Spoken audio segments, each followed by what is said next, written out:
Nous allons faire ensemble un point sur la situation en Ukraine, où en est la guerre après l'appel de Poutine à la paix.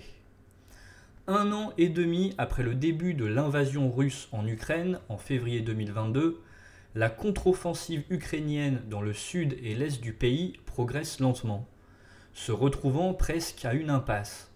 Vladimir Poutine propose l'ouverture de négociations de paix.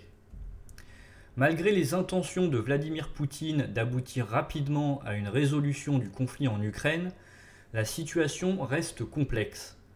Lors d'une réunion virtuelle avec plusieurs dirigeants du G20 le 22 novembre dernier, dont le chancelier allemand Olaf Scholz et le premier ministre indien Narendra Modi, Poutine a appelé à des discussions de paix avec l'Ukraine.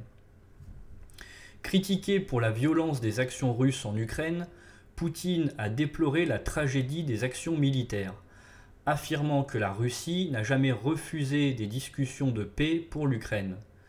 Cependant, il n'a pas mentionné d'intention de retirer les troupes russes. La situation sur le terrain reste délicate pour l'Ukraine, malgré d'importantes livraisons d'armes occidentales. Les zones de combat sont principalement situées sur les rives est et ouest du fleuve Dniepr, au sud de l'Ukraine, où l'armée ukrainienne cherche à reprendre la région de Kherson, occupée par la Russie depuis mars 2022. Les Russes, bien que préoccupés par la capacité de l'Ukraine à se réarmer avec le soutien occidental, continuent les bombardements intensifs. Malgré le mauvais temps en mer Noire, les Russes ont temporairement limité leur capacité de frappe en rapatriant leur flotte à Sébastopol. Le président ukrainien Volodymyr Zelensky a averti les Ukrainiens de se préparer à une possible augmentation des attaques par drone ou missiles sur les infrastructures du pays à l'approche de l'hiver. Selon un rapport consulté par The Times, les États-Unis et l'Allemagne pousseraient l'Ukraine à engager des pourparlers de paix avec la Russie, bien que ni Washington ni Berlin n'aient confirmé cette ligne.